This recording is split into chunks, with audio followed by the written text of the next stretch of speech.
Now, for the force of static friction. Static friction is the force that keeps you at rest. It's the reason you don't start moving. Now, what does the force of static friction depend on? Stop. Before you start listing variables, let's do a bunch of examples. The force of static friction depends on one thing that's so big and obvious that we'll find it before we remember to write it down. Let's give it a try. Take out your worksheet, find the force of static friction. You've got all the problems written out already for your free body diagrams. In each free body diagram, find the force of static friction without using any formula. The ants go marching one by one. One ant pushes on the textbook cart with a force of 1 Newton. Nothing happens. Make a free body diagram, find the force of static friction, put a box around it. There.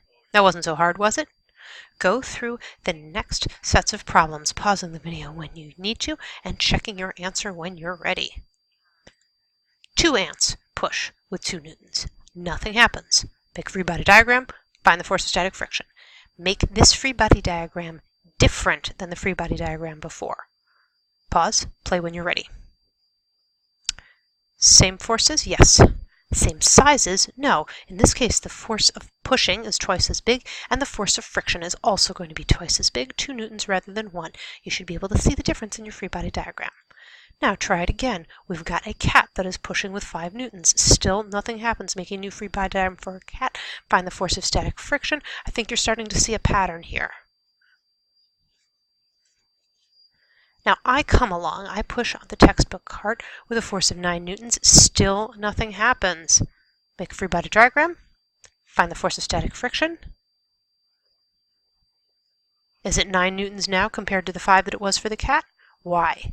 How did we change the force of static friction from 1 newton to 2 newton to 5 newtons to 9 newtons, still without a formula? Aha, here we go. I push the textbook cart with a force of 10 newtons. The cart rolls forward. Make a free body diagram that is markedly different from your previous free body diagrams and describe in words and phrases the force of static friction, even if you can't write down a number. Put some real thought into this. Come up with a sentence with numbers in it that describes very, very specifically what the force of static friction must be. Have a good final answer before you press play again.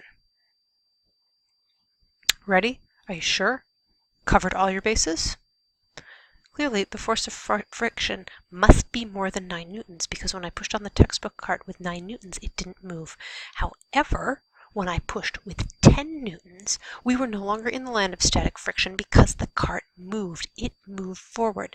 Therefore, 10 newtons must be more than the force of friction was pushing. The force of friction must be more than 9 newtons, but less than 10. Maybe it's 9.9, maybe it's 9.8, maybe it's 9.24. We haven't measured enough to tell for sure, but one thing's for sure. We know it's less than 10 newtons of force because when I pushed with 10 newtons of force, I overcame friction and the cart moved. Conclusion, the big kahuna. What does the force of static friction depend on? First and foremost, before anything else, even before a formula, write down your conclusion to these examples on the page below. Press play when you're ready to check. First and foremost, the force of static friction depends on how hard you're pushing. Push harder, static friction will push harder. Ease up, static friction will ease up. Can it do that? Smart force. Now then, to-do list, static friction. First and foremost, before you do anything else, ask, is it moving? Because if it's moving, it's kinetic friction. If you're not sure whether it's moving, if the whole question is whether it's moving, then you're ready to work with static friction. If there's any chance, large or small, that it's simply not moving, then answer the question, how hard would you have to push to get it moving? And that belongs in your notes. How hard would you have to push to get it moving? Doesn't matter what the question is asking, doesn't matter all the detail it's going into. You won't be able to answer their question until you first answer yours. How hard would you have to push to get it moving? Once you know how many newtons, how hard would you have to push to get it moving, then examine the question. Did you push that hard? If you didn't push that hard, you're done because it's not moving. Ignore everything else in the problem, make your free body diagram, and make perfectly clear it's not moving because you didn't push hard enough. Whose fault is that? Your fault. How upset are you about it? Not very. Makes for a nice short problem because it's not moving. And that's why we call it static friction. However, if you did push that hard, see how much harder you pushed than you actually had to push. Did you have to push with 9.5 newtons and you pushed 10? Now you're ready to use the formula and carry on. Let's put a formula together for that case where you pushed hard enough to get it to move. How did you know? Well, we need the formula to determine how hard you need to push to get it moving. The force of static friction, how hard you have to push in theory to get it moving, depends on how hard you're pushing. But it also depends on the support force and how rough or smooth the surface is. Hey, we've seen these guys before. That's the same as kinetic friction. We have the normal force. We have the coefficient of static friction, how rough or smooth both surfaces are. What's different isn't the right side of the equation, it's the left. The maximum force of static friction, how hard friction can push when it's pushing with all its worth. Why? Because you're pushing with all your worth and it's responding to you. The maximum force that static friction can push, how hard you have to push to beat friction and get it going. The maximum is the coefficient of static friction times the normal force.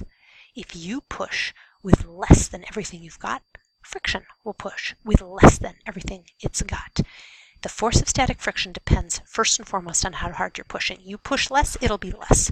You push more, it'll be more. How more can more be? It can go up to a final value of mu s times Fn. There's the coefficient of static friction. How is it different than the coefficient of kinetic friction? Quick comparison. This question translates from Greek into English. Static was at rest, moving. Kinetic was moving, slowing down. Let's try that again. Is it harder to start something moving or keep it moving when it is already moving? Same object. Is it harder to keep it moving or start it moving? Consider. Give a couple things in your room a shove or try to keep them moving once they're already moving if you have any doubts about the matter.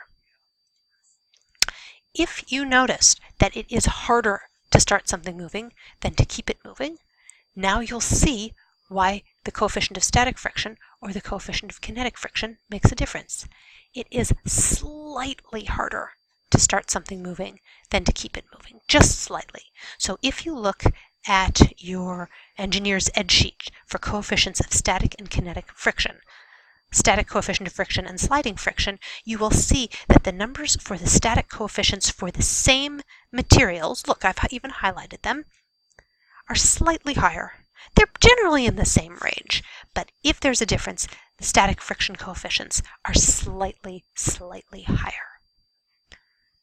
Now, you're ready to start problem solving.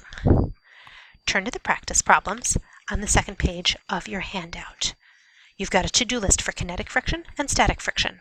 For each of the 4 problems, determine, is the object moving right now or not? If it's not moving, do you want it to move? How hard would you have to push it to get it moving? If it is moving, bust out the formula and carry on. This is a Newton's second law problem as ever it was, so always make a free body diagram and find the net force. If you end up with some coefficients of static friction and some coefficients of kinetic friction, that's good. Make sure you know a difference between a force of friction, which is measured in newtons, belongs on an arrow on a free body diagram, and goes opposite to the way that you're moving or trying to move, and the coefficient of friction, which is just a number on the scale of 1 to 2 of whether the road or the floor or the wheels are smooth, slippery, or really slippery.